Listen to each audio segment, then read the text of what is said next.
Hi friends, பிரேமமுக்கு ஈக்குவலான இல்லை பர்சனலாக எனக்கு பிரேமமோட கனெக்ட் ஆன ஒரு படத்தை பற்றி தான் இன்றைக்கி நம்ம பார்க்க போகிறோம். வெல்கம் டு டபுட் தமிழ்.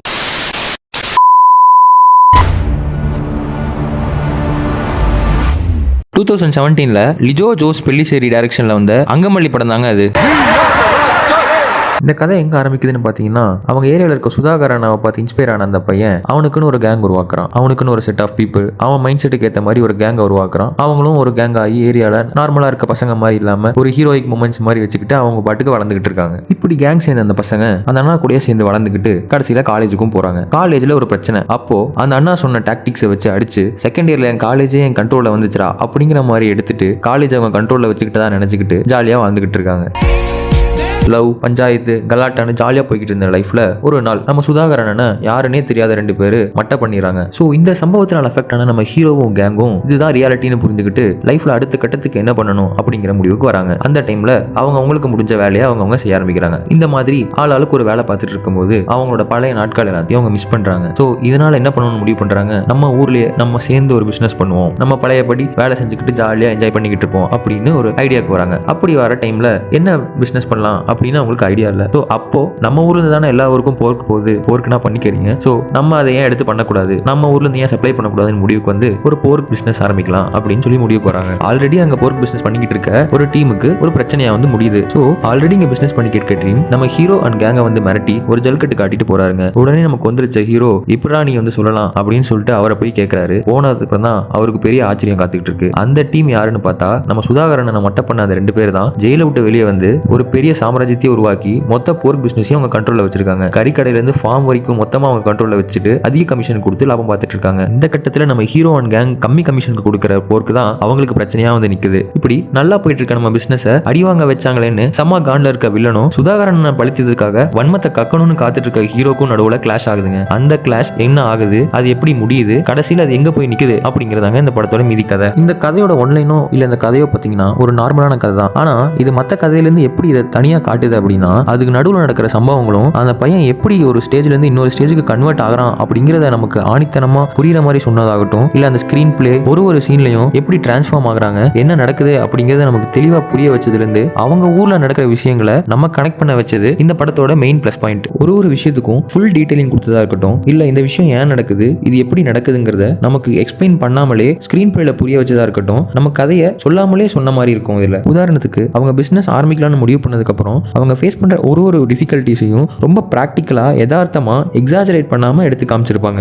அடுத்தது பாத்தீங்கன்னா இந்த படத்துல இருக்க லேயர்ஸ். படம் டிராவல் ஆக ஒரு டிரான்ஸ்ஃபர்மேஷன்லயும் ஒரு லேயரை நமக்கு ரிவீல் பண்ணிக்கிட்டே வருவாங்க. அதுல சில லேயர்ஸ் நம்ம எக்ஸ்பெக்ட் பண்ண மாதிரி இருக்கும், சில லேயர்ஸ்லாம் எக்ஸ்பெக்டே பண்ணாத மாதிரி இருக்கும். ஆனா அது எல்லாமே ரொம்ப எக்ஸைட்டிங்கா இருக்கும், நம்மள ரொம்ப எங்கேஜ் பண்ற மாதிரி இருக்கும். அந்த மாதிரி ஒரு ஹிடன் லேயர் பாத்தீங்கன்னா, அவங்க ரெகுலரா போற பார்ல அவங்க ஃப்ரெண்ட் ஒரு ஆள் இருப்பாரு, வயசான ஆளு. அவர் ஒரு காமெடி பண்ணிக்கிட்டு பாட்டு பாடிக்கிட்டு ஒரு சாதாரண ஆளாவும் ஒரு டம்மி பீஸா தான் நமக்கு இருப்பாரு. டீ கடையில பசங்களோட சேர்ந்து பெஞ்சில் பாட்டு போட்டு இருந்தவர் திடீர்னு பஞ்சாயத்துன்னு வந்தோடனே இறங்கி மரத்தை சுத்தி உருட்டுற சீன்ல அவ்வளோ டீடைலா பண்ணிருப்பாங்க. அந்த டீடைலிங்லாம் பார்க்கும்போது இப்படிலாம் இருக்கா, இந்த மாதிரி விஷயம்லாம் இருக்கான்னு நமக்கு புரிய வச்சிருப்பாங்க. அது ரொம்ப எக்ஸைட்டிங்கா இருக்கும். இப்படி எக்ஸைட்மெண்ட் உருவாக்குனாலும் இது ஒரு நார்மல் கேங்ஸ்டர் படமோ இல்ல ஒரு கமர்ஷியல் படமோ இல்லாம ஒரு கல்ட் கிளாசிக்கா தனியா நிக்க முக்கியமான காரணம் என்னன்னா, என்னதான் ஹீரோயிசம் பண்ணாலும் ஒரு பயப்பட வேண்டிய விஷயம் வந்தா அவர் பயப்படுவாரு. அது அவர் வேணும்னு பயப்பட மாட்டாரு, அவருக்கான பயம் தானா வரும். ஒரு சாதாரண மனுஷன் அந்த இடத்துல இருந்தா என்ன பயம் வருமோ அது நம்ம ஹீரோக்கு வரும். ஹீரோன்னு மட்டும் இல்ல, அந்த படத்துல வர மொத்த கேங் அவங்க டீம்மேட்ஸ் எல்லாத்துக்குமே அந்த பயம் வரும். அப்படி வர அந்த பயம் தான் நம்மளுக்கும் அந்த படத்துல இருக்க சீரியஸ்னஸ் கொடுத்து நம்மளையும் கதையோட சேர்த்து கூட்டிட்டு போகுது. என்னடா இது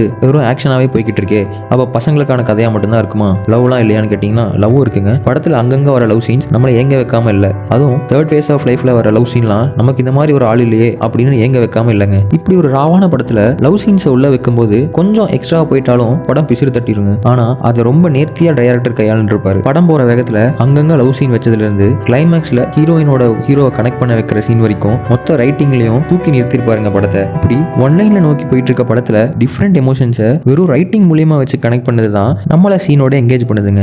ஹீரோ என்ன பண்ண போறான், ஹீரோ எப்படி இதை முடிக்க போறான்னு நம்மளையும் படத்தோட கூடவே சேர்த்து கூட்டிட்டு போறாரு. கடைசியா ஹீரோ இந்த மொத்த பிரச்சனையை முடிக்கும் போது நமக்கு ஒரு சாட்டிஸ்பாக்சனும் என்லைட்மெண்ட்டும் வேற லெவல்ல வருதுங்க. அதுக்கு முக்கியமான காரணம் என்னன்னு பாத்தீங்கன்னா, கிளைமேக்ஸ்ல நார்மலா நம்ம பார்த்தது எல்லாமே ஒரு வில்லனை கொல்லுவாங்க இல்லையா, வில்லன் திருந்திடுவான். அதுதான் இந்த படத்தோட கிளைமேக்ஸா இருக்கும். ஆனா நம்ம படத்துல பாத்தீங்கன்னா வில்லனா தான் இருப்பாரு, ஹீரோவா தான் இருப்பாரு. அவங்க ரெண்டு பேர்த்தோட பாயிண்ட் ஆஃப் வியூ என்னன்னு நமக்கு காட்டும் போது ஹீரோக்கும் வில்லனுக்குமான அண்டர்ஸ்டாண்டிங் வந்து அவங்க ரெண்டு பேரும் ஃப்ரெண்ட்ஸ் ஆகி மொத்த பிரச்சனையும் முடிச்சிருவாங்க. அதுவும் கிளைமேக்ஸ்லாம் சிங்கிள் ஷாட் சீக்வன்ஸா எடுத்து வச்சிருப்பாங்க. அந்த சீனெல்லாம் எப்பா விட்டுறா டேரக்டர், எனக்கு புரிஞ்சிருச்சுடா அவங்க அண்டர்ஸ்டாண்டிங்னு நாமளே கன்வின்ஸ் பண்ற அளவுக்கு ரைட்டிங் இருந்திருக்கும். இப்போ வர படத்துலலாம் பாத்தீங்கன்னா இஷ்டத்துக்கு சிங்கிள் ஷாட் சீக்வன்ஸ் வைக்கிறேன், ஆக்ஷன் சீன்லாம் சிங்கிளா வைக்கிறேன்னு சொல்லி எடுத்துட்டு இருப்பாங்க. ஆனா உண்மையான சிங்கிள் ஷாட் சீக்வன்ஸ் எதுக்கு யூஸ் ஆகுதுன்னு பாத்தீங்கன்னா இந்த படத்தோட கிளைமேக்ஸ் நம்ம கூட கனெக்ட் பண்றதுக்கு அந்த சிங்கிள் ஷாட் சீக்வன்ஸ் ரொம்பவே யூஸ் ஆயிருக்கும். படத்தோட ப்ரீ கிளைமேக்ஸ்ல ஆரம்பிக்கிற இந்த ஷாட் படத்தோட கிளைமேக்ஸ் வரைக்கும் போகும். சொல்லப்போனா இந்த சிங்கிள் ஷாட்டோட கட்டிங் சீன் தான் படத்தோட கிளைமேக்ஸாவே இருக்கும். என்னடா அது லாஜிக் இல்லாம இருக்கு, வில்லனுக்கும் ஹீரோக்கும் அண்டர்ஸ்டாண்டிங்கா எப்படி ரெண்டு ஐடியாலஜி சேர முடியும்னு கேட்டீங்கன்னா